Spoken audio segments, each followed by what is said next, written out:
Hi friends, welcome back to Suguna homely kitchen.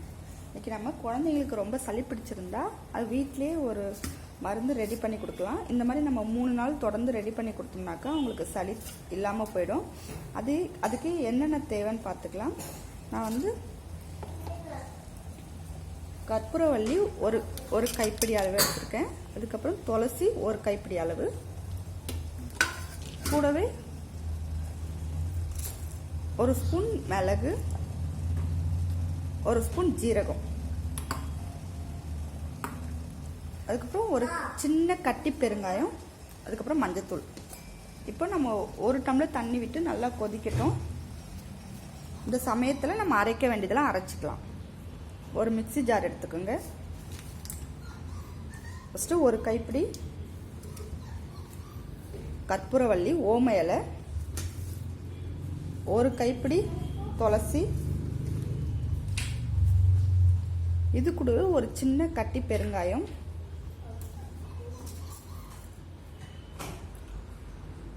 இது கூட ஒரு சின்ன கரண்டி அளவுக்கு மிளகு சேர்த்துருக்கிறேன். நான் நீங்கள் கரண்டி இல்லாமல் கையிலே எடுத்தீங்கன்னாக்கா ஒரு 10-15 மிளகு எடுத்துக்கோங்க. இதுலேயே 1/4 கரண்டி அளவுக்கு ஜீரகம்,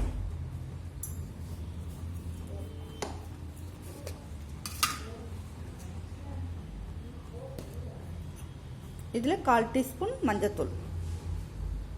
இப்போ இது எல்லாமே சேர்த்து நல்லா பேஸ்ட்டாக அரைச்சிக்க போகிறோம். அரைச்சிட்டு இந்த ஒரு டம்ளர் தண்ணி கொதிச்சிட்ருக்கு, இது கூட மிக்ஸ் பண்ணிக்கலாம். நான் அரைச்சிட்டு காமிக்கிறேன். அவ்வளோதான், இதை அரைச்சாச்சு. ஓம இலை, துளசி, ஒரு 1/4 டீஸ்பூன் மிளகு, அதை விட குறைவாக ஜீரகம், ஒரு கட்டி பெருங்காயம், 1/4 டீஸ்பூன் மஞ்சத்தூள், இதெல்லாம் போட்டு நல்லா பேஸ்ட்டாக அரைச்சாச்சு. நான் இதில் ஒரு டம்ளர் தண்ணி விட்டு கொதிக்க வச்சுருக்கேன். திரும்பவும் ஒரு டம்ளர் தண்ணி விட்டு நல்லா பேஸ்ட்டாக அரைச்சிருக்கிறேன். இப்போ இது ரெண்டும் நம்ம மிக்ஸ் பண்ணிக்கலாம். தண்ணி கொதிச்சிட்ருக்கு.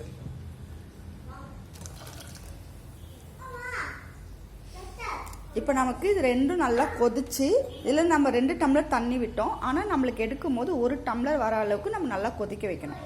கொதிக்க வச்சு வடிகட்டிக்கலாம். நீங்கள் இது கூடவே வெத்தலை இருந்தாலும் 2 வெத்தலை சேர்த்து அரைச்சி போட்டுக்கோங்க. அது நல்லா சளி கேட்கும். என்கிட்ட இப்போ வெத்தலை இல்லாதனால நான் வெத்தலை சேர்க்கல, 2 வெத்தலை சேர்த்துக்கோங்க. இப்போ இது நல்லா கொதிக்கட்டும். கொதித்த பிறகு நம்ம வடிகட்டிக்கலாம். அவ்வளோதான், நமக்கு நல்லா கஷாயம் கொதிச்சிருச்சு.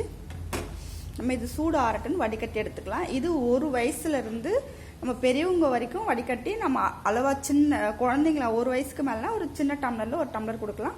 பெரியவங்களா இருந்தால் நம்ம 1 டம்ளருமே குடிச்சிக்கலாம். அப்படி கொடுத்துக்கலாம். இதே நம்ம 1 வயசுக்குள்ளே இருக்கிற குழந்தைங்களுக்கு கொடுக்கணுனாக்கா எப்படி பண்ணுறதுன்னு பார்க்கலாம் வாங்க. இது சூடாகட்டும், அதுக்கப்புறம் நம்ம வடிகட்டிக்கலாம். இப்போ நம்ம 1 வயசுக்குள்ளே இருக்கிற குழந்தைனாக்கா ஒரு 5 ஓம இலை எடுத்துக்கோங்க. இந்த மாதிரி தோசை தவா லைட்டாக ஹீட் ஆனதும் எண்ணெய் எதுவுமே விடக்கூடாது, ட்ரையாக தொடச்சி எடுத்துட்டு இப்படி வச்சுருங்க. ஏன்னா நம்ம அப்படியே கசக்கி எடுத்தோம்னா இதுலேருந்து நம்மளுக்கு சாறு எடுக்க முடியாது. இப்படி கொஞ்சம் நேரம் தோசை தவாவில் வச்சிட்டோம்னாக்கா இப்போ பாருங்கள், இது வாட்டினா மாதிரி ஆகிடும். இல்லை நீங்கள் கையிலேயே வாட்டி எடுக்கணுனாலும் ஒரு அகல் விளக்கில் நல்லெண்ணெய் விட்டு விளக்கேற்றிட்டு அந்த விளக்கில் கூட நம்ம ஒவ்வொரு இலையை இப்படி வாட்டி எடுத்துக்கலாம். அதுக்கு டைம் இல்லைன்னா நீங்கள் இந்த மாதிரி செஞ்சுக்கலாம். தோசை தவா மட்டும் ஹீட்டாக இருக்கணும், அடுப்பு அனல் இருக்க வேண்டாம்.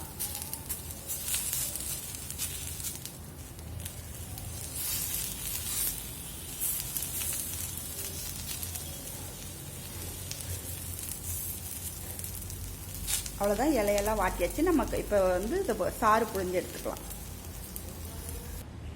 இப்போ நம்ம இந்த கஷாயத்தை வடிகட்டிக்கலாம்.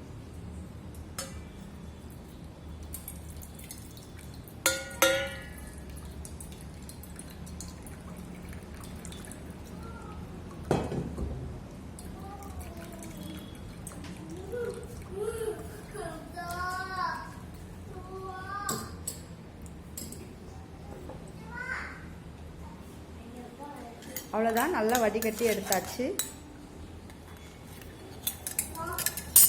இப்போ இதில் நம்ம 2 டம்ளர் தண்ணி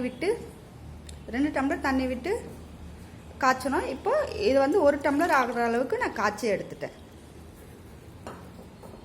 இப்போ நம்ம பெரியவங்களா இருந்தால் இந்த ஒரு டம்ளர் குடிச்சிடலாம், ஒன்றுமே செய்யாது, சளியெல்லாம் கம்ப்ளீட்டாக இறங்கிடும். இப்போ நம்மளுக்கு 1 வயசுலேருந்து 5 வயசு குழந்தைக்கு கொடுக்குறோம்னாக்கா இந்த மாதிரி சின்ன டம்ளர் எடுத்துக்கோங்க. இதில் 1 டம்ளர் தாராளமாக கொடுக்கலாம். 5 வயசு வரைக்கும் 1 டம்ளர் தாராளமாக கொடுக்கலாம். இதே மாதிரி ஒரு நாளைக்கு 2 டம்ளர் கண்டிப்பாக கொடுங்க. 3 நாள் தொடர்ந்து கொடுத்தீங்கன்னா சளியே இல்லாமல் போயிடும். நம்ம டாக்டர்கிட்ட போக வேண்டியதே இல்லை. நம்ம டாக்டர் மருந்து சாப்பிட்டாலுமே தொடர்ந்து 3 நாள் சாப்பிட வேண்டியது இருக்குது.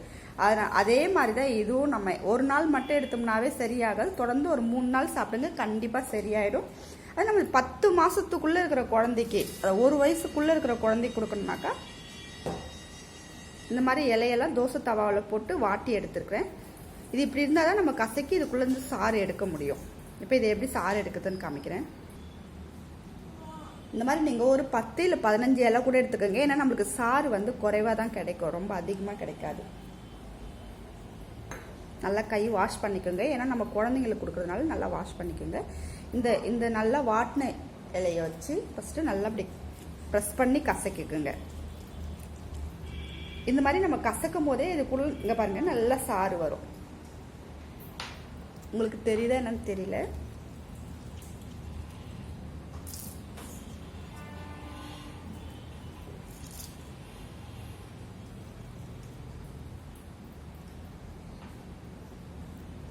இங்கே பாருங்கள், நம்ம 6 இலை வச்சோம். 6 இலைக்கு நம்மளுக்கு ஒரு 5 சொட்டு மாதிரி தான் கிடச்சிருக்கு. நீங்கள் தாராளமாக ஒரு 15 இலை கூட நீங்கள் வச்சு இந்த மாதிரி கசக்கி எடுத்துக்கலாம். ஃபஸ்ட்டு வாட்டிட்டு அதுக்கப்புறம் புழிஞ்சு எடுத்துக்கலாம். இதில் வந்து எந்த சுவையுமே இருக்காது. அதனால் நம்ம டைரெக்டாக குழந்தைங்களுக்கு கொடுக்கலாம். அதுவும் மழை நேரத்தில் நீங்கள் தொடர்ந்து ஒரு 5 நாளைக்கு கூட கொடுக்கலாம், ஒன்றுமே செய்யாது. ஆனால் வெயில் நேரத்தில் தான் நம்ம அதிகமாக இது குழந்தைங்களுக்கு கொடுக்கக்கூடாது. அதனால் ஒரு 10 மாதத்துக்குள்ளே இருக்கிற குழந்தைங்களுக்கு இந்த மாதிரி தாராளமாக கொடுக்கலாம். 1 வயசுக்கு மேலேனாக்கா இந்த மாதிரி கஷாயம் பண்ணி கொடுக்கலாம். இது கூட கண்டிப்பாக 2 வெத்தலை சேர்த்துக்கோங்க. அதுவும் நல்லா சளி கேட்கும். எனக்கு இப்போ கிடைக்காதனால நான் சேர்க்கல. 2 வெத்தலை சேர்த்துக்கோங்க. இப்போ 1 வயசுலேருந்து 5 வயசு குழந்தைகளுக்கு 1 டம்ளர் ஒரு நாளைக்கு 2 காலையிலையும் சாயந்தரத்துலையும் 2 டம்ளர். அதே மாதிரி 3 நாள் தொடர்ந்து கொடுத்தீங்கன்னாக்கா கண்டிப்பாக சளி இருக்காது. நம்ம பெரியவங்களாக இருந்தால் இதில் 1 டம்ளர் தாராளமாக குடிச்சிக்கலாம்.